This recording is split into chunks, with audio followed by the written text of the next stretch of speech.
నమస్కారం ఘంటారావానికి స్వాగతం. ముందుగా ప్రధాన అంశాలు.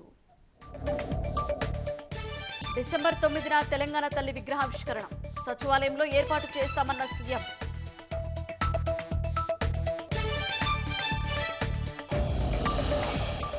హామీలు అమలు చేసేంత వరకు సర్కారుపై ఒత్తిడి తెస్తాం. కేంద్రంతో సఖ్యతతో ఉండి రాష్ట్రాభివృద్ధికి పాటుపడాలని సీఎంకు హితవు. ఎన్డీఏ పక్షాల భేటీలో కొత్త ప్రభుత్వ ఏర్పాటుపై చర్చ. ప్రధాని ప్రమాణ స్వీకారంపైన నిర్ణయం తీసుకునే అవకాశం.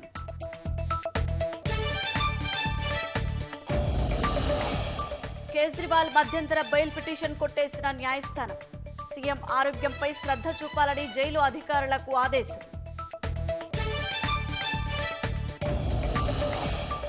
తీవ్ర నష్టాల నుంచి తిరిగి కోలుకున్న స్టాక్ మార్కెట్లు. 2303 పాయింట్ల లాభపడ్డ సెన్సెక్స్.